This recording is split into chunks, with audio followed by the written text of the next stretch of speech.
বিদ্যুতের মিটার চালাইতে বা বিদ্যুৎ বিল দিতে অনেকটা সমস্যা হয়ে যাবে। অন্তত বিদ্যুৎ বিল বাড়ে, ভিক্ষা ছাড়া কোনো উপায় দেখবো না। ইউনিট প্রতি বিদ্যুতের দাম বাড়ল ১.৫ টাকার বেশি। জীবনযাত্রার ব্যয় বাড়ার শঙ্কায় সাধারণ মানুষ। ভর্তি কমাতে হবে, একই সঙ্গে আবার ভোক্তার বা স্বার্থ দেখতে হবে। সো আমরা এখানে যেটা বাড়িয়েছি এটা 19.85 বাড়িয়েছি। হাকিমপুর সীমান্তে ফের নথিহীন মানুষের ভিড়। হাদি হত্যায় মমতার বক্তব্য আমলে নেয়ার দাবি নাসিরউদ্দিন পাটোয়ারির। পররাষ্ট্র প্রতিমন্ত্রীর দ্বিমত। পরাজিত একজন নেতা একটা কথা বলেছে, that is not our matter to discuss. Ad-din হাসপাতালে শিশু মৃত্যুর তদন্ত প্রতিবেদন জমা। রামিসা হত্যার দায় স্বীকার করে সোহেলের ক্ষমা প্রার্থনা।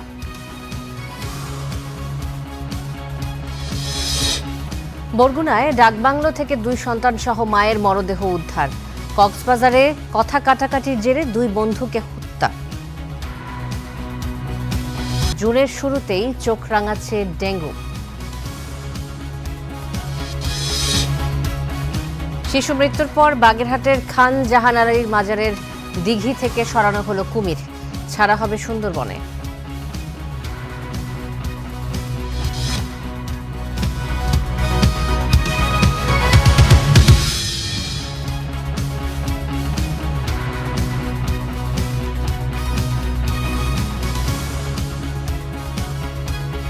শুভেচ্ছা স্টার নিউজ প্রাইমে। দেখছিলেন স্টার নিউজ প্রাইম শিরোনাম, সাথে আছি শান্তা চার্লিন। জ্বালানি তেলের দাম 2 দফা বাড়ানোর পর এবার বাড়ল বিদ্যুতের মূল্য। গ্রাহক পর্যায়ে ইউনিট প্রতি দাম বাড়ানো হয়েছে 1 টাকা 52 পয়সা। ফলে যাদের বিদ্যুৎ বিল আসত 1000 টাকা, এখন তাদের গুনতে হবে 150 থেকে 200 টাকা। রাজধানীর তেজগাঁওয়ের কুনিপাড়া বস্তি এলাকায় ছোট মুদি দোকান করে সংসার চালান শাহজাহান। 2 পরিবার মিলে সপ্তাহে প্রিপেইড মিটারে রিচার্জ করেন 1000 টাকা। দাম বাড়ানোয় চলতি মাস থেকেই বিদ্যুৎ বাবদ খরচ বেড়ে গেল তার অন্তত 600 টাকা। আমার অনুপাতে আমার আয় অনুযায়ী তো বিল একটু বেশি দিতেছি, যেহেতু আমার আয় কম সেই হিসেবে বিল দিতেছে বেশি। এখন আর কারণ ছাড়াও থাকাও সম্ভব না। বিদ্যুৎ বিল বাড়ায় দুশ্চিন্তায় শাহজাহানের মতোই রাজধানী সহ দেশের কোটি স্বল্প আয়ের মানুষ। তাদের জীবনযাত্রার ব্যয় বেড়ে গেল আরেক দফা। পাইকারি পর্যায়ে বিদ্যুতের দাম বেড়েছে ইউনিট প্রতি প্রায় 20%, আর গ্রাহক পর্যায়ে 50 ইউনিট পর্যন্ত দাম বেড়ে হয়েছে 5 টাকা 32 পয়সা। এছাড়াও 75 ইউনিট পর্যন্ত 6 টাকা 18 পয়সা ও 200 ইউনিট পর্যন্ত 8.5 টাকা। বুধবার এক সংবাদ সম্মেলনে বিদ্যুতের নতুন দাম ঘোষণা করেন বিইআরসি চেয়ারম্যান। ভর্তি কমাতে হবে, একই সঙ্গে আবার ভোক্তার বা স্বার্থ দেখতে হবে। সো আমরা এখানে যেটা বাড়িয়েছি এটা 19.85 বাড়িয়েছি। একই সঙ্গে যে আমরা যদি স্ল্যাব দেখি, আমরা যেখানে লাইফ লাইন সেখানে বাড়িয়েছি আমরা সবচেয়ে কম 15% বাড়িয়েছি। মূল্য ঘোষণার আগে গেল মাসে দাম বাড়ানোর প্রস্তাবের ওপর গণশুনানি করেছে বিইআরসি। আইন অনুযায়ী শুনানির পর 90 দিনের মধ্যে মূল্য ঘোষণা করতে হয়। এক্ষেত্রে আগে 2 মাস বা তার বেশি সময় পার করলেও এবারে শুনানির 1 মাসের মধ্যেই নতুন দাম ঘোষণা করল বিইআরসি। ভর্তুকির পরিমাণটা দেখেন, ভর্তুকির পরিমাণ এত ছিল না। ক্যাপাসিটি চার্জ যদি আপনি দেখেন বৎসর বাড়ি, আপনি গত 5 বছরের যদি পরিসংখ্যান দেখেন ক্যাপাসিটি চার্জের ক্ষেত্রে এটা আসলে অনেকখানি বেড়ে গেছে। হ্যাঁ, এই দায় তো আসলে নিঃসন্দেহে সরকারের উপরেই বর্তাবে, কারণ এই প্রকল্পগুলি সরকারই অ্যাপ্রুভ করেছেন। এদিকে পাওয়ার প্ল্যান্টের খরচ না কমিয়ে বিদ্যুতের দাম বাড়ানো জনগণের উপর চাপিয়ে দেওয়া বলে মন্তব্য জ্বালানি বিশেষজ্ঞদের। 7 দিনের জায়গায় তিনি একদিনে সব শুনানি শেষ করেছে। তিনি আরো 2টা দিনে উভয় বেলা একটা করে শুনানি করতে পারতেন। প্রান্তিক গ্রাহকদের বিদ্যুতের দাম যদি 0 করে ফেলতো তাহলে কয়শো কোটি টাকা দিতে হতো। এই 300-400 কোটি টাকাটা তো আসলে ভর্তুকি নয়, এটা তো সামাজিক সুরক্ষা। মধ্যপ্রাচ্যে যুদ্ধের প্রভাবে তেল, এলপিজি ও এলএনজির দাম বাড়িয়েছে সরকার। এর ফলে বিদ্যুৎ উৎপাদন খরচ বেড়ে যাওয়ায় মূল্য সমন্বয়ের প্রয়োজনীয়তার কথা জানায় বিইআরসি। মাজহার মাহবুব, স্টার নিউজ, ঢাকা। বিদ্যুতের দাম বাড়ানোকে মরার উপর খাড়ার ঘা বলছেন সাধারণ মানুষ। এতে দুর্মূল্যের বাজারে জীবনযাত্রার ব্যয় আরও বাড়বে বলে শঙ্কা তাদের। এভাবে দাম বাড়ানোর সমালোচনা করছেন জ্বালানি বিশেষজ্ঞরা। তেলের দাম 2 দফা বাড়ার পর এবার বাড়ল বিদ্যুতের দাম। গ্রাহক পর্যায়ে বেড়েছে গড়ে 16.68%। আর সরকারের এই সিদ্ধান্তে ক্ষুব্ধ প্রতিক্রিয়া জানাচ্ছেন সাধারণ মানুষ। যারা অর্থ সমর্থ আছে হেরা বিদ্যুৎ বিল দিতে পারবো, যারা অর্থ সমর্থ নাই, যারা দিন আইন না দিন খায় হেরা কি বিদ্যুৎ বিল দিতে পারবো? এখন তো দিতে অনেক কষ্ট হয়ে যায়। এখন যদি 1000 টাকা যদি ভরি ভাই 4 দিন নিচে আর যায় না কারেন্ট বিল, বুঝছেন? এখন যদি আবার বাড়ান তাহলে কয়দিন যাইব? কাজ করি খাই, আমাকে সমস্যা না। বিদ্যুৎ বিল বাড়াইছে, আমাকে ঘর ভাড়া বাড়াই দিব, আমরা না খাই মরমু, কষ্ট করবো। নগরবাসীরা বলছেন প্রিপেইড মিটারে এমনিতেই নেওয়া হয় নানা ধরনের চার্জ, সেখানে ঊর্ধ্বগতির এই বাজারে বিদ্যুতের এই বাড়তি দামে বাড়বে ভোগান্তি। আমাদের প্রতি মাসে ব্যাট কেটে নেয় 400 থেকে 650 টাকা। তাই এবার যদি বাড়ায় আমাদের এখানে, আমরা ব্যবসা তো করে কোনো লাভ হবে না। একটা বিদ্যুৎ বিল একবার জায়গা 2বার 3বার যদি বাড়ায়, আমরা তো মনে করি কোনো জায়গায় বাড়তি পয়সা পাই না, এতে আমাদের চলতে অনেক কষ্ট হয়ে যায়। বাংলাদেশ এনার্জি রেগুলেটরি কমিশনের এভাবে তাড়াহুড়ো করে বিদ্যুতের দাম বাড়ানোর সমালোচনা করছেন জ্বালানি বিশেষজ্ঞরা। মানুষের যে অর্থনৈতিক অবস্থা, তার উপর এই বাড়তি চাপগুলা অনেকেই সহ্য করতে পারবে না। বিশেষ করে যারা মধ্যবিত্ত নিম্নবিত্ত শ্রেণীর ব্যক্তিবর্গ আছেন, তাদের উপর এটা যথেষ্ট চাপ সৃষ্টি হবে। সুতরাং আমার মনে হয় একসাথে এই দুইটা বাড়ানো জাস্টিফাই ছিল না। বিদ্যুতের দামের সাথে উৎপাদন বাণিজ্য ওতপ্রোতভাবে জড়িত, তাই এই প্রশ্নে সরকারকে আরও দায়িত্বশীল হওয়ার তাগিদও দিচ্ছেন এই বিশ্লেষক। বিদ্যুতের দাম বাড়লে তো ধরেন আপনার এর সাথে আনুষঙ্গিক যে সমস্ত বিষয় আছে সবগুলোই বাড়বে। বাড়িতে যে বিদ্যুৎটা ইউজ করছেন সেটা তো বাড়লই, কিন্তু আপনি অন্যান্য যে সমস্ত সার্ভিস নিচ্ছেন তারাও তো বিদ্যুৎ ব্যবহার করে, তাদের বিদ্যুতের দামও তো আপনার ঘাড়ে এসে পড়বে। সুতরাং সার্বিকভাবে এটা আপনার জন্য একটা বড় আকারের বোঝা হতে পারে। বিদ্যুৎ খাতের অযৌক্তিক ব্যয় ও অপচয় কমিয়ে ঘাটতি সমন্বয়ের উদ্যোগ নেওয়া যেত বলেও মত জ্বালানি বিশেষজ্ঞদের। হাবিবুর রহমান অভি, স্টার নিউজ, ঢাকা।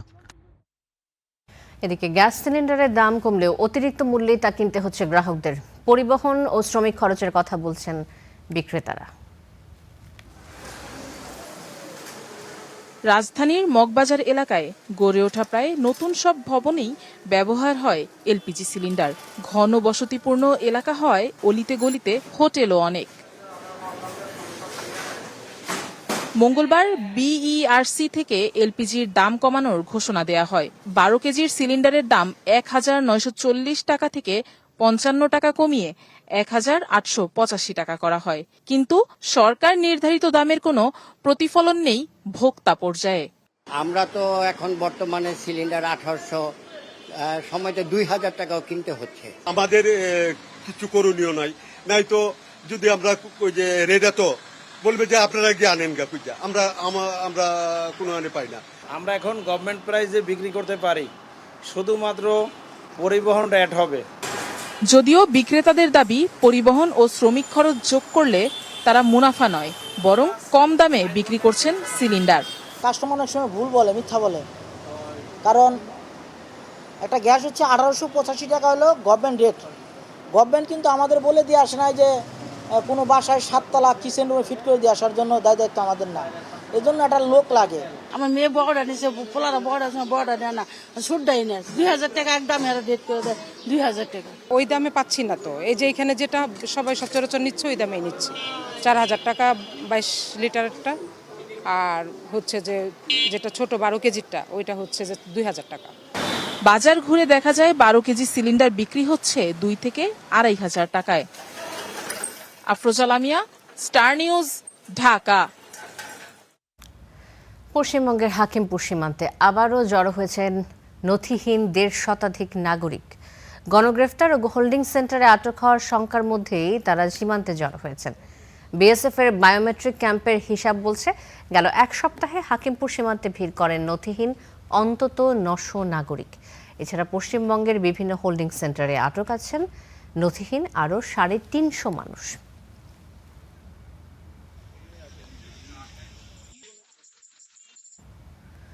বিজিবির কঠোর অবস্থানে বেনাপোল সীমান্তের শূন্য রেখায় আটকে থাকাদের ফিরিয়ে নিয়েছে বিএসএফ। তবে রাতের আধারে জয়পুরহাট সীমান্তে কাঁটাতারের বেড়া দেওয়ার চেষ্টা হয়েছে। সাতক্ষীরায় বসন্তপুর সীমান্তে বিএসএফ এর গুলিতে আহত হয়েছেন 2 বাংলাদেশি। 3 দিন ধরে যশোর সীমান্তের শূন্য রেখায় আটকা ছিলেন নারী শিশুসহ বেশ কয়েকজন। আরও 1.5 শতাধিক মানুষকেও সীমান্তে জড়ো করে পুশিং চেষ্টার অভিযোগ ওঠে বিএসএফের বিরুদ্ধে। শেষ পর্যন্ত বিজিবির কঠোর অবস্থানে তা সম্ভব হয়নি। প্রতিরোধ গড়ে তোলেন এলাকাবাসীও। পরে সবাইকে সরিয়ে নিতে বাধ্য হয় বিএসএফ। পুশিংয়ের মাধ্যমে কিছু লোক বাংলাদেশে পাঠানোর চেষ্টা করছিল। আমাদের তৎপর ছিল বিজিবি, তারা সবসময় তৎপর থাকে এবং দেশের জন্য কাজ করছে, তারা এটা রুখে দিয়েছে। ভারত থেকে আসছে, ও তো বাংলাদেশের না, ওদের তো কোনো কাগজপাতি নাই। তারা কিন্তু কখনোই সীমান্ত রেখা ক্রস করতে আমরা দেইনি। ভারতের অভ্যন্তরেই তাদেরকে আমরা আটকে রেখেছিলাম। তারা কখনোই সীমান্ত রেখা ক্রস করে বাংলাদেশে ঢুকতে পারে। বিজিবি তার ডিউটিতে যেরকম ছিল সেরকম তার টহল যেরকম থাকার কথা ঠিক সেরকমই আছে। অশান্ত জয়পুরহাটের 5 বিবি পূর্ব উচনা ঘোনাপাড়া সীমান্ত। রাতের আধারে কাঁটাতারের বেড়া দেওয়ার চেষ্টার অভিযোগ উঠেছে ভারতীয় সীমান্তরক্ষী বাহিনীর বিরুদ্ধে। পরে বিজিবির বাধায় বন্ধ হয়ে যায় কাজ। ব্যাটালিয়ন কমান্ডার পর্যন্ত দরবার করতেছে, তারা কিছুতেই মানতেছে না। হয়তো 2-1 দিন সময়ের জন্য চুপচাপ থাকে, আবার শুরু করে তারা। বাংলাদেশি বন্ধ করে চলে গেছে, এইটাই কাজ সারাতে চলে গেছে। যত রকম তথ্য আছে মিডিয়া সেলের সাথে যোগাযোগ, আমি নাম্বার দিচ্ছি, প্রয়োজন হলে ওনার সাথে কথা বলে। গুলির ঘটনা ঘটেছে সাতক্ষীরার কালীগঞ্জের বসন্তপুর সীমান্তে। বিএসএফের গুলিতে 2 বাংলাদেশি আহত হয়েছেন। পশ্চিমবঙ্গে ক্ষমতার পালাবদলের পর থেকেই আতঙ্কে সীমান্তের মানুষ। টহল জোরদার করেছে বিজিবি। শোভন মাহমুদ খান, স্টার নিউজ। হাদি হত্যায় ভারত ও দেশটির গোয়েন্দা সংস্থা জড়িত বলে অভিযোগ করেছে ইনকিলাব মঞ্চ। বৃহস্পতিবার বিক্ষোভ মিছিলের ডাক দিয়েছে তারা। এনসিপির মুখ্য সমন্বয়ক নাসির উদ্দিন পাটোয়ারি বলেছেন, এই হত্যাকাণ্ড নিয়ে গুরুত্বপূর্ণ তথ্য ফাঁস করেছে তৃণমূল নেত্রী মমতা বন্দ্যোপাধ্যায়। সম্প্রতি ইনকিলাব মঞ্চের ওসমান হাদির নাম ইঙ্গিত করে বিস্ফোরক মন্তব্য করেন তৃণমূল নেত্রী মমতা বন্দ্যোপাধ্যায়। তার অভিযোগ, হত্যাকারীর নাম গোপনে চাপ দিয়েছেন ভারতের স্বরাষ্ট্রমন্ত্রী অমিত শাহ। বাংলাদেশ থেকে একটা বড় খুনিকে এসটিএফ অ্যারেস্ট করেছিল, জেনে রাখুন, যা নিয়ে বাংলাদেশে অনেক রেভলিউশন হয়েছিল। তারপরে তারা মেঘালয় দিয়ে বাংলায় চলে আসে। কাকে দিয়ে খুন করিয়েছিলেন, কার কার নাম বেরিয়েছিল, আজ গভর্নমেন্ট চেঞ্জ হলেও মনে রাখবেন, আমি তো সবটাই জানি। এ নিয়ে এনসিপির মুখ্য সমন্বয়ক বলছেন, ওই হত্যাকাণ্ড নিয়ে গুরুত্বপূর্ণ তথ্য দিয়েছেন তৃণমূল নেত্রী। এত আলোচিত ঘটনার পর খুনি কিভাবে পালালো সে প্রশ্নও তার। কয়েকদিন আগে বক্তব্য দিয়েছে মমতা, গতকালকে যে বাংলাদেশে বড় একটা খুনের ঘটনা ঘটেছে সে বিষয়ে অমিত শাহ তাকে নির্দেশনা দিয়েছিল। তাহলে আমার সীমান্ত দিয়ে কিভাবে আমার ওসমান হাদি ভাইয়ের খুনি পালিয়ে যায়, এটা সরকারের কাছে। সরকার এখন আছে, ওসমান হাদি ভাইকে কে খুন করেছে আমরা এটা জানতে চাই। আমরা হলো কাদা ছোড়াছুড়ি চাই না। এদিকে ইনকিলাব মঞ্চের দাবি, হাদি হত্যায় ভারত ও দেশটির গোয়েন্দা সংস্থা সহ দেশি বিদেশি শক্তি জড়িত। শহীদ ওসমান হাদির খুনের সাথে ভারত এবং তার গোয়েন্দা সংস্থা এর প্রত্যক্ষ জড়িত থাকার প্রমাণ রয়েছে। এই খুনের পেছনে যেই দেশি বিদেশি চক্রান্ত জড়িত রয়েছে এবং বাংলাদেশ থেকে এই খুনকে যারা ঘটিয়েছে তাদের প্রত্যেককে বিচারের মুখোমুখি করতে হবে অতি দ্রুত। এছাড়া হাদি হত্যার বিচারের দাবিতে বৃহস্পতিবার রাজধানীতে মশাল মিছিল ও শুক্রবার বাদ জুমা সারা দেশে বিক্ষোভ মিছিলের ডাক দিয়েছে ইনকিলাব মঞ্চ। বাংলাদেশের আজাদী যাকে খুন করবে। HM Imran, star news, Dhaka. Osman হাদির হত্যাকাণ্ড নিয়ে মমতা বন্দ্যোপাধ্যায়ের বক্তব্য বাংলাদেশ সরকার আমলে নিচ্ছে না বলে জানিয়েছেন পররাষ্ট্র প্রতিমন্ত্রী শামা ওবায়েদ। পররাষ্ট্র মন্ত্রণালয়ে তিনি সাংবাদিকদের জানিয়েছেন যে জাতিসংঘ সাধারণ পরিষদের সভাপতি নির্বাচিত হওয়া বাংলাদেশের গণতন্ত্রের বিজয়। জাতিসংঘের সাধারণ পরিষদের ৮১তম অধিবেশনের সভাপতি পদে জয়ী হয়েছে বাংলাদেশের পররাষ্ট্রমন্ত্রী ডক্টর খলিলুর রহমান। এরপর থেকে যুক্তরাষ্ট্র, চীন, ভারত, পাকিস্তান সহ বিশ্বের বিভিন্ন দেশ অভিনন্দন বার্তা পাঠায় তাকে। ডক্টর খলিলুর রহমানের এই অর্জনকে বাংলাদেশের মানুষের জন্য গর্বের বিষয় মনে করছে সরকার। পররাষ্ট্র প্রতিমন্ত্রী বললেন, শুধু জাতিসংঘই নয়, সারা বিশ্বই বাংলাদেশের উপর আস্থা রেখেছে, এই নির্বাচনই তার প্রমাণ। মাননীয় প্রধানমন্ত্রী জনাব তারেক রহমানের যে ফরেন পলিসি, যে বাংলাদেশ ফার্স্ট, উনি আরো আক্ষরিক অর্থে নিয়ে গেছেন, উনি এক ধাপ এগিয়ে গেছেন ফরেন পলিসিটা নিয়ে, যে বাংলাদেশ ফার্স্ট পলিসিতে উনি চলছেন।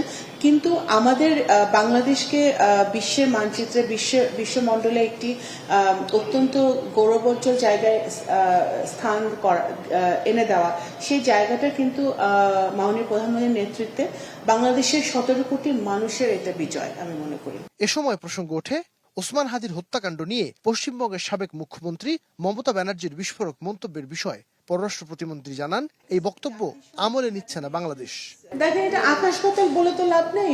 আরেকটা দেশে নির্বাচন হয়েছে, সেই দেশে একটা পরাজিত হয়েছে, সেই পরাজিত একজন নেতা একটা কথা বলেছে, that is not our matter to discuss. এখন যদি ভারত সরকার যদি এখন বাংলাদেশকে হাতির হত্যার ব্যাপারে কিছু বলে, অবশ্যই অলরেডি তো আমরা এটা নিয়ে কাজ চলছে, কাজ এগিয়েছে, আমাদের এগিয়েছে, এবং আমরা এটা নিয়ে খুবই সিরিয়াসলি হোম মিনিস্ট্রি, স্বরাষ্ট্র মন্ত্রণালয় এবং পররাষ্ট্র মন্ত্রণালয় এটা নিয়ে কাজ করছে। হাতি হত্যার বিচার আমরা চাই। আর প্রধানমন্ত্রীর প্রথম বিদেশ সফর নিয়ে জানান, বহু দেশ থেকে দাওয়াত এসেছে, তিনি কোথায় যাবেন তার সিদ্ধান্ত একান্তই নিজস্ব। মাননীয় প্রধানমন্ত্রী সফর যখন হবে, মাননীয় প্রধানমন্ত্রীর দপ্তর থেকে ওনার অবশ্যই ওনার প্রেস উইং সেটা অফিসিয়ালি জানাবেন। নাইম আবির, স্টার নিউজ, ঢাকা। ডিএনডি বাঁধ নিয়ে এবার নতুন প্রকল্প হাতে নিয়েছে সরকার। প্রধানমন্ত্রীর সঙ্গে বৈঠক শেষে বিষয়টি জানিয়েছেন পানি সম্পদ মন্ত্রী। প্রধানমন্ত্রীর সঙ্গে সাক্ষাৎ করেছেন জাপানের মিৎসুই অ্যান্ড কোংয়ের প্রতিনিধি দল। জাপানের অন্যতম বৃহৎ ট্রেডিং ও বিনিয়োগ প্রতিষ্ঠান মিৎসুই অ্যান্ড কোং প্রতিষ্ঠানটির একটি প্রতিনিধি দল সাক্ষাৎ করেছেন প্রধানমন্ত্রী তারেক রহমানের সাথে। বুধবার সচিবালয়ে অনুষ্ঠিত এই বৈঠকে খাদ্য, কৃষি, জ্বালানি ও আইসিটি সহ বিভিন্ন খাতে বিনিয়োগের সম্ভাবনা আলোচনায় উঠে আসে। এ সময় বিদেশিদের বিনিয়োগ সম্প্রসারণে সর্বোচ্চ সহযোগিতা দেওয়ার আশ্বাস দেন সরকার প্রধান। এদিকে ডিএনডি বাঁধ এলাকায় সৃষ্ট জলাবদ্ধতা ও বর্জ্য অপসারণের স্থায়ী সমাধানের লক্ষ্যে নেওয়া হয়েছে নতুন প্রকল্প। প্রধানমন্ত্রীর সাথে বৈঠক শেষে বিষয়টি জানান পানি সম্পদ মন্ত্রী শহীদউদ্দিন চৌধুরী অ্যানি। এছাড়াও 14 জুন প্রধানমন্ত্রী কক্সবাজার সফরে যাবেন বলেও নিশ্চিত করেন পানি সম্পদ মন্ত্রী। 14 জুন মাননীয় প্রধানমন্ত্রী কক্সবাজার যাবেন। পানি সম্পদ মন্ত্রণালয় কর্তৃক যে প্রজেক্টটি আমরা শেষ করেছি, এটি আমরা হস্তান্তর করব সিটি কর্পোরেশনকে। পাশাপাশি আরও 30 কিলোমিটার আমাদেরকে নতুন প্রজেক্ট নিতে হবে। যেই 30 কিলোমিটার আমরা ড্রেনেজ ব্যবস্থাকে উন্নত করব। আগের একই প্রক্রিয়ায় যে প্রক্রিয়াটা ছিল একটা প্রজেক্ট করার মধ্য দিয়ে, তো ইনশাল্লাহ আমরা ধারাবাহিকভাবে এর রেজাল্ট আশা করছি। আর পানি সম্পদ প্রতিমন্ত্রী জানান, দ্রুতই শুরু হবে এই প্রকল্পের কাজ। ইতিমধ্যে খসড়া এমও হয়ে গেছে, মাননীয় প্রধানমন্ত্রী সেই খসড়া এমও উনি দেখেছেন, সেগুলো কিছু সংশোধন আছে। এই সংশোধনগুলো হলেই আমরা ঢাকা দক্ষিণ সিটি কর্পোরেশনকে ঢাকার অংশটুকু, আর নারায়ণগঞ্জের অংশটুকু সেটা নারায়ণগঞ্জের সিটি কর্পোরেশন এবং নারায়ণগঞ্জ জেলা প্রশাসক আছেন, ফতুল্লা অংশটা সম্মিলিত তাদেরকে আমরা হস্তান্তর করব। বিকেলে জাতিসংঘের শান্তিরক্ষা মিশনের ফোর্স কমান্ডার হিসেবে দায়িত্ব পালন করতে সাইপ্রাস যাওয়ার আগে প্রধানমন্ত্রীর সঙ্গে সাক্ষাৎ করেন লেফটেন্যান্ট জেনারেল মিনহাজুল আলম। এছাড়াও সচিবালয়ে এদিন প্রধানমন্ত্রীর সাথে আইন শৃঙ্খলা সংক্রান্ত একটি সভা হয়। সিফাত শাহরিয়ার, স্টার নিউজ, ঢাকা। আদ্দিন হাসপাতালে 6 নবজাতকের মৃত্যুর ঘটনায় পূর্ণাঙ্গ তদন্ত প্রতিবেদন মন্ত্রণালয়ে, সেটি প্রকাশ হতে পারে কাল সকালে।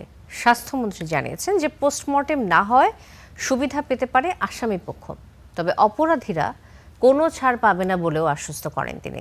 পাশাপাশি জানান 492টি উপজেলার 50 শয্যার হাসপাতালকে 101 শয্যায় উন্নীত করার সিদ্ধান্ত নিয়েছে সরকার।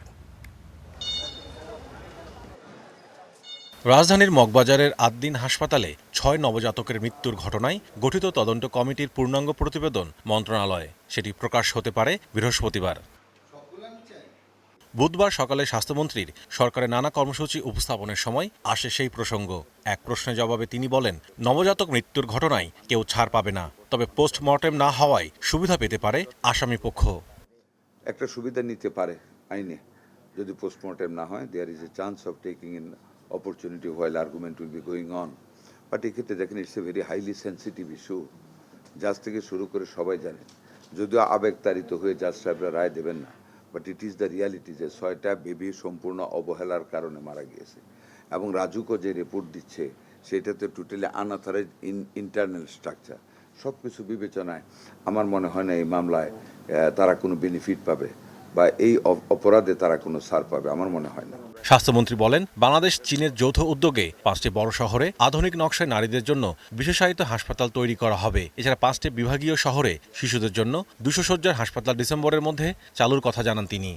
জনাব তারেক রহমান সেই 50 শয্যা বিশিষ্ট হাসপাতালকে ইনশাল্লাহ আমরা 101 শয্যা বিশিষ্ট হাসপাতালে এই অর্থবছরে রূপান্তরিত করার লক্ষ্যে আজকে থেকে কার্যক্রম শুরু করেছি। চায়না বাংলাদেশ যৌথ উদ্যোগে মেনলি চাইনিজ অর্থায়নে আমরা 5টি হাসপাতাল, এক একটা হাসপাতাল 1000 বেডের হবে। স্বাস্থ্যমন্ত্রী জানান, আগামী 15 আগস্ট নিউরোসায়েন্স হাসপাতালের নতুন ভবন উদ্বোধন করবেন প্রধানমন্ত্রী। হাম ও ডেঙ্গু মোকাবিলায় সব ধরনের প্রস্তুতির কথাও জানান তিনি। ঢাকা মেডিকেল কলেজ হাসপাতালে। Mahmudul Hasan, star news, Dhaka. শিশু রামেসা হত্যা মামলায় নিজের দোষ স্বীকার করে আদালতে ক্ষমা চেয়েছেন আসামি সোহেল রানা। দাবি করেন এই অপরাধে তার সঙ্গে ছিল ডলার নামে আরেকজন। এ সময় স্ত্রীকে নির্দোষ দাবি করেন সোহেল। পরে মামলার যুক্তিতর্ক উপস্থাপনের জন্য বৃহস্পতিবার দিন ঠিক করেন আদালত। বুধবার কড়া পুলিশ পাহারায় ঢাকা মহানগর শিশু সহিংসতা দমন ট্রাইব্যুনালে হাজির করা হয় শিশু রামিসা হত্যাকাণ্ডের প্রধান আসামি সোহেল ও তার স্ত্রীকে। সকাল 11টার পর শুরু হয় তাদের আত্মপক্ষ সমর্থনের শুনানি। এ সময় আসামিদের উপস্থিতিতে তাদের বিরুদ্ধে সাক্ষীদের বক্তব্য ও অভিযোগ পড়ে শোনান বিচারক। পরে আসামিদের বক্তব্য জানতে চান ট্রাইব্যুনাল। এ সময় ধর্ষণ ও হত্যায় অভিযুক্ত সোহেল নিজের দোষ স্বীকার করে আদালতে ক্ষমা প্রার্থনা করেন। একই সঙ্গে তার সাথে ডলার নামে আরেকজন জড়িত ছিলেন বলেও দাবি করেন। তবে নিজের স্ত্রীকে নির্দোষ দাবি করেন তিনি। এরপর সোহেলের স্ত্রী স্বপ্না দাবি করেন এই ঘটনায় তিনি সম্পূর্ণ নির্দোষ। এই হত্যাকাণ্ডের সময় 2 নম্বর আসামি স্বপ্না খাতুন এই অপরাধ প্রতিরোধ করার নিমিত্তে কোনো প্রকার চেষ্টা বা কোনো প্রকার পদক্ষেপ নিয়ে কাউকে দরজা দিয়ে বা জানালা দিয়ে বাইরে কোথাও কোনো কিছু বলেননি। উপরন্তু সেই দরজা যখন খুলতে চাওয়া হয়েছিল তিনি খোলেননি। শুনানি শেষে মামলার যুক্তিতর্ক উপস্থাপনের জন্য বৃহস্পতিবার দিন ধার্য করেন ঢাকা মহানগর শিশু সহিংসতা দমন ট্রাইব্যুনাল। আসামির পরীক্ষাবাদ 342 ফৌজদারি কার্যবিধি 342 ধারার পরীক্ষা। এই 342 ধারার পরীক্ষাটা সম্পন্ন হয়েছে। আগামীকালকে এই মামলার যুক্তিতর্কের জন্য বিজ্ঞ আদালত তারিখ ধার্য করেছে।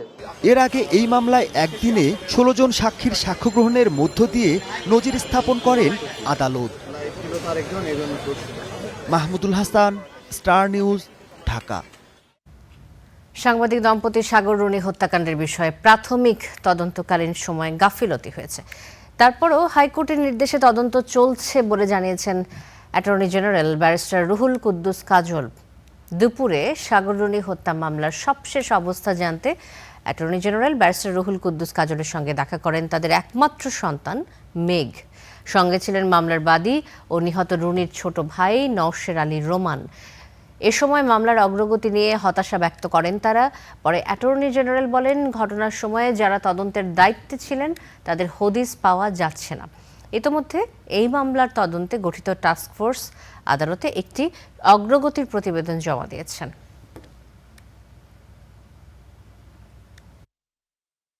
রাষ্ট্রের পক্ষ থেকে তাদের দায়িত্ব ছিল তাৎক্ষণিকভাবে যে ঘটনার সুষ্ঠু তদন্ত করা, আলামত সংগ্রহ করা এবং সংগ্রহে রাখা।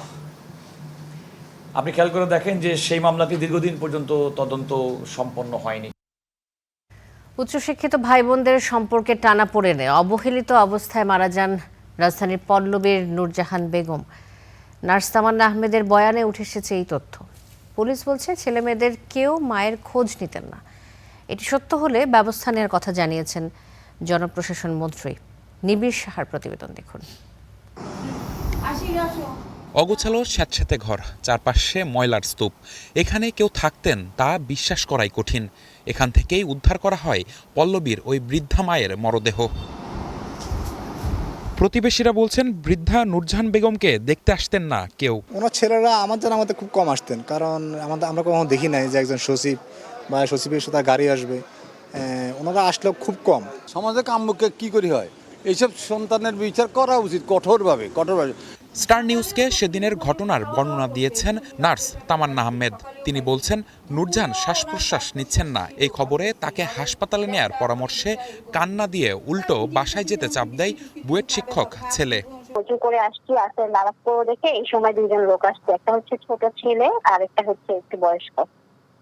তো এসে বলতেছে আমার মার শ্বাস প্রশ্বাস চলতেছে না, তো আপনার আমাদের সাথে একটু আসেন, এটা বলছে।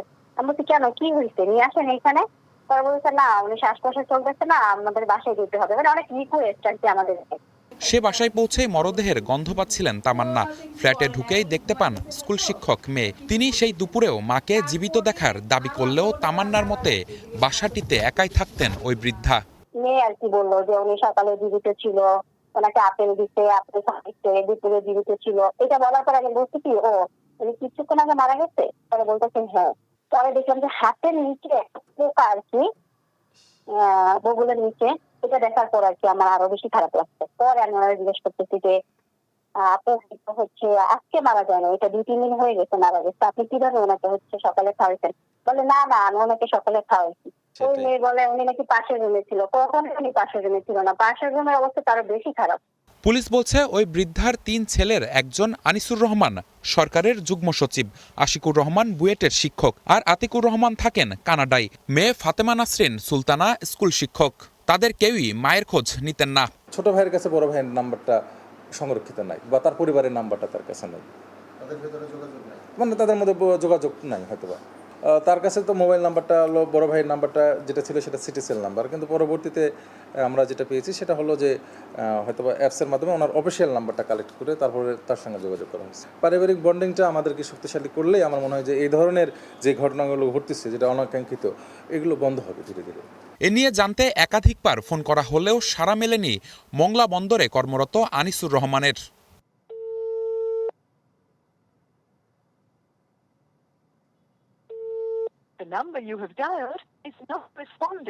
এদিকে জনপ্রশাসন প্রতিমন্ত্রী বলছেন, এসব অভিযোগ সত্য হলে ব্যবস্থা নেবেন তারা। হ্যাঁ শুনছি, কিন্তু তাকে তো ফোনে কালকে পাই নাই রাত্রে। এখন দেখি তাকে ফোনে তার সাথে কথা বলে তার মা কিনা এটা কনফার্ম করা একটা বিষয়, এটা আমরা দেখতেছি। দেখি এ ঘটনায় পল্লবী থানায় অপমৃত্যুর মামলা করেছেন ফাতেমা নাসরিন সুলতানা। নিবিড় সাহা, স্টার নিউজ, ঢাকা।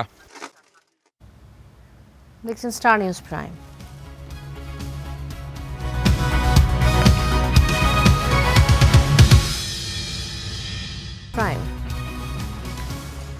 বরগুনায় জেলা পরিষদ ডাকবাংলো থেকে 2 শিশু সন্তান সহ মায়ের মরদেহ উদ্ধার করা হয়েছে।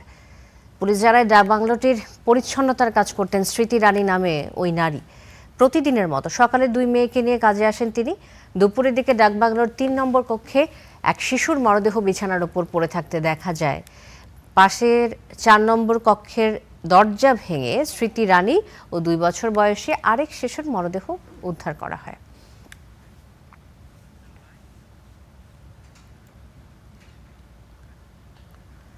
কক্সবাজারে মোবাইলে কথা বলাকে কেন্দ্র করে দুপক্ষের সংঘর্ষে 2 জন নিহত হয়েছেন, আহত হয়েছেন 1 জন। স্বজনরা জানায়, মঙ্গলবার কক্সবাজারের পাহাড়তলী এলাকার যুবক আশরাফ প্রকাশ আসিফ বন্ধু রিয়াজুল ইসলাম হৃদয়কে দাওয়াত করে ডেকে নেন। রাতে আসিফের সঙ্গে স্থানীয় কয়েকজনের কথা কাটাকাটি হয়। এক পর্যায়ে তারা আসিফকে ছুরিকাঘাত করে। এ সময় বন্ধু হৃদয় তাকে বাঁচাতে এগিয়ে আসলে তাকেও আঘাত করে দুর্বৃত্তরা। পরে স্থানীয়রা গুরুতর অবস্থায় 2 জনকে উদ্ধার করে হাসপাতালে নিলে হৃদয়কে মৃত ঘোষণা করেন চিকিৎসক। বুধবার সকালে চট্টগ্রাম মেডিকেলে মারা যায় আসিফও। পুলিশ বলছে পূর্বশত্রুতার জেরে ঘটতে পারে এই ঘটনা। রহস্য উদ্ঘাটনে কাজ করছে একাধিক টিম। এই ঘটনায় আহত আরও 1 যুবক হাসপাতালে ভর্তি।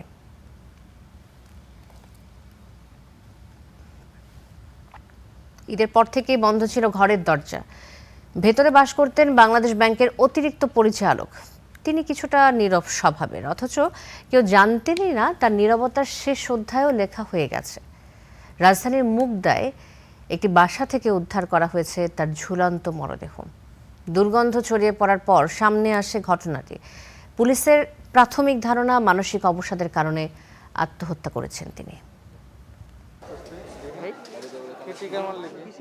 রাজধানীর উত্তর মুগদায় অবস্থিত বহুতল এই ভবনের একটি বাসায় ঝুলেছিল বাংলাদেশ ব্যাংকের অতিরিক্ত পরিচালক তানভীর হোসাইন শুভর মরদেহ।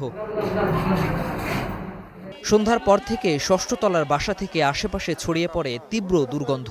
বিষয়টি অস্বাভাবিক মনে হলে পাশের বাসার ফ্ল্যাটের বাসিন্দারা খবর দেন পুলিশকে। পরে রাত 10:30টার দিকে ঘটনাস্থলে পৌঁছে পুলিশ। দরজা ভেঙে উদ্ধার করা হয় ঝুলন্ত মরদেহ।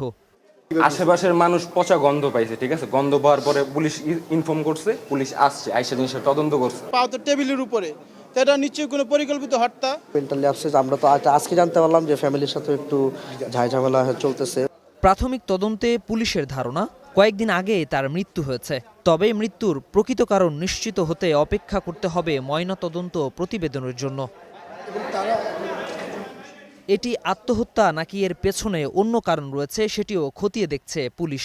মৃত্যুর প্রকৃত কারণ নির্ণয়, প্রকৃত সময় নির্ণয়ের জন্য মৃত্যুদেহ ফরেনসিক পরীক্ষার জন্য ঢাকা মেডিকেল কলেজের মর্গে প্রেরণ করা হয়েছে। এ বিষয়ে গভীর তদন্ত তৎপরতা অব্যাহত রয়েছে। মরদেহ ময়না তদন্তের জন্য পাঠানো হয়েছে ঢাকা মেডিকেল কলেজ হাসপাতালের মর্গে। এ ঘটনায় পরিবারের পক্ষ থেকে মুগদা থানায় একটি অপমৃত্যুর মামলা হয়েছে। শাহনুর ইসলাম, স্টার নিউজ, ঢাকা। দেশে হামের উপসর্গে আরও 7 শিশুর মৃত্যু হয়েছে। এ নিয়ে প্রাণহানি দাঁড়িয়েছে 601 জনে। স্বাস্থ্য অধিদপ্তরের প্রতিবেদনে বলা হয়, গত 15 মার্চ থেকে এখন পর্যন্ত হামের উপসর্গে মারা গেছে 511 শিশু। আর হামে 90 শিশুর মৃত্যুর বিষয়ে নিশ্চিত হয়েছে স্বাস্থ্য অধিদপ্তর। একদিনে সারা দেশে 1210 জনের শরীরে হামের উপসর্গ দেখা গেছে, শনাক্ত হয়েছে 55 জন।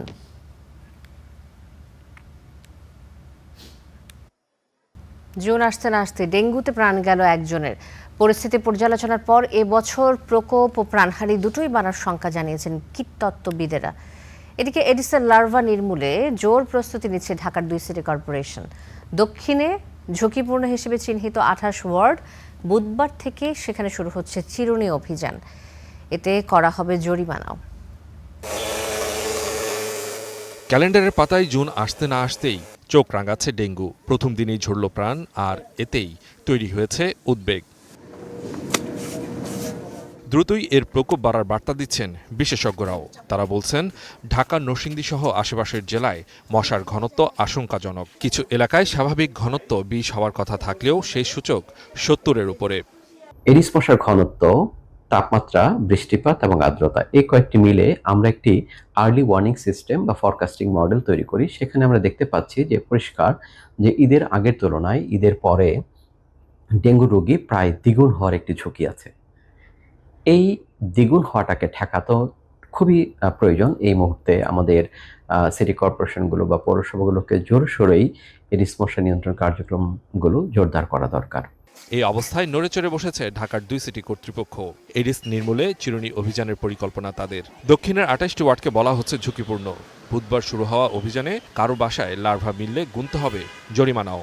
ডেঙ্গু মশার উৎপত্তি স্থল যে জায়গাগুলি লার্ভা তৈরি হবে, এই জায়গাগুলোকে আলাদা গুরুত্ব দিয়ে আমরা দেখছি। অনেক জনগোষ্ঠীর এই মহানগরে আমরা যতদূর সম্ভব সিটি কর্পোরেশন, রাজুক এবং ওয়াসা যৌথভাবে আমাদের এই পরিষ্কার পরিচ্ছন্নতা কার্যক্রম অব্যাহত থাকবে। বারবার বলার পরও যদি কারো জায়গায়, কারো বাড়িতে, কারো ঘরে, কারো উঠানে যদি সেই ধরনের লার্ভাযুক্ত কোনো পানি পাওয়া যায়, তাহলে তাদের বিরুদ্ধে মোবাইল কোর্টে তাদেরকে শাস্তি, জরিমানা, এমনকি জেল পর্যন্ত হবে। দক্ষিণের পাশাপাশি এডিস নির্মূলে উঠান বৈঠক সহ নানা উদ্যোগ নিয়েছে উত্তর সিটিও। তবে কর্তৃপক্ষ যত প্রস্তুতি নিক না কেন, ব্যক্তিগত সচেতনতাই ডেঙ্গু থেকে বাঁচার সবচেয়ে বড় উপায়, বলছেন কীটতত্ত্ববিদ। Suman Mahmud, star news, Dhaka. Star news prime ফিরছে একটু পর।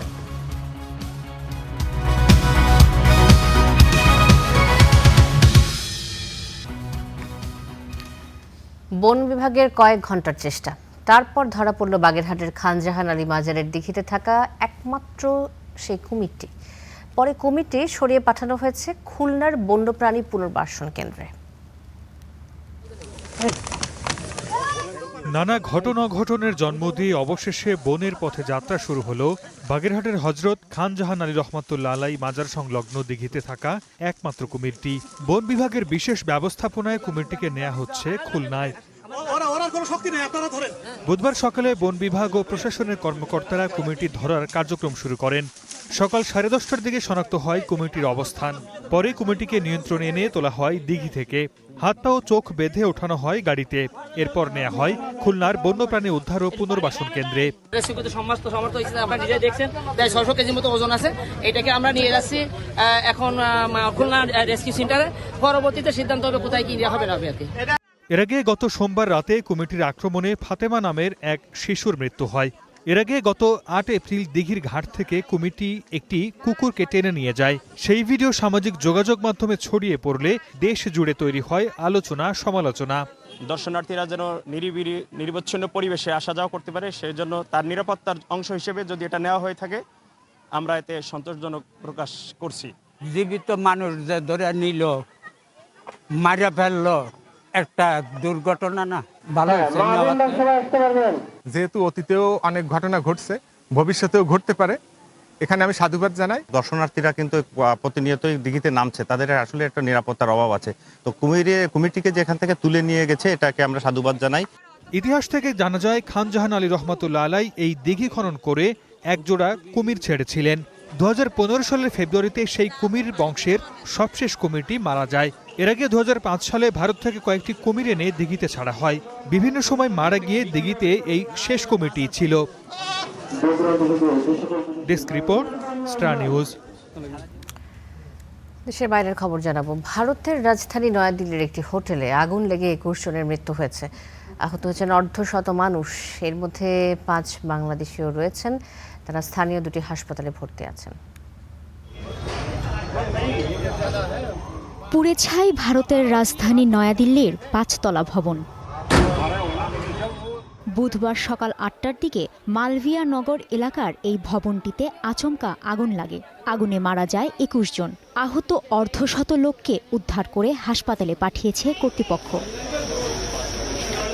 আগুনে হতাহতদের মধ্যে অধিকাংশই বিদেশি নাগরিক। এদের মধ্যে 5 জন বাংলাদেশি নাগরিকও রয়েছেন। তাদের মধ্যে 3 জন সাকেতের ম্যাক্স হাসপাতালে এবং 2 জন সাফদারজং হাসপাতালে চিকিৎসাধীন রয়েছেন। টোটাল রেস্কিউ 47 লোগों का हुआ है। এ পর্যন্ত 47 জনকে উদ্ধার করা হয়েছে। এই ঘটনায় প্রায় 20 থেকে 21 জনের মৃত্যু হয়েছে। আরও 7 থেকে 8 জনের অবস্থা আশঙ্কাজনক। তাদের মধ্যে কয়েকজনকে ম্যাক্স হাসপাতালে এবং অন্যদের ট্রমা সেন্টারে ভর্তি করা হয়েছে। প্রাথমিকভাবে জানা গেছে ভবনটির 25টি কামরায় অর্ধশতাধিক লোক ছিল। আগুন লাগার সময় প্রায় সবাই ঘুমিয়েছিলেন। পরিস্থিতি এতটাই ভয়াবহ ছিল যে অনেকে প্রাণ বাঁচাতে জানালা দিয়ে লাফ দেন।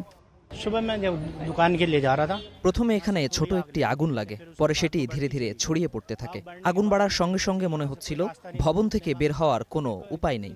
তখন স্থানীয় লোকজন নিচে কয়েকটি গদি বিছিয়ে দেয়। পরে 3য় তলা থেকে এক নারী তার ছোট শিশুকে নিয়ে সেই গদির ওপর লাফ দেয়। এতে তার পা ভেঙে যায়। 5তলা ভবনটির বেজমেন্টে অবস্থিত মিকাসা ইন হোটেলের রান্নাঘরে এই আগুনের সূত্রপাত। এই ঘটনায় শোক প্রকাশ করেছেন ভারতের প্রধানমন্ত্রী নরেন্দ্র মোদী। নিহতদের পরিবারকে 2 লাখ রুপি ও আহতদের 50,000 রুপির আর্থিক সহায়তা দেওয়ার ঘোষণা দেন তিনি। আহত বাংলাদেশিদের বিষয় দিল্লির সংশ্লিষ্ট কর্তৃপক্ষের সঙ্গে সার্বক্ষণিক যোগাযোগ রাখছে বাংলাদেশ হাই কমিশন। কাজী শাহরিন, স্টার নিউজ। এই ছিল স্টার নিউজ প্রাইমে। অনেক ধন্যবাদ সাথে থাকার জন্য।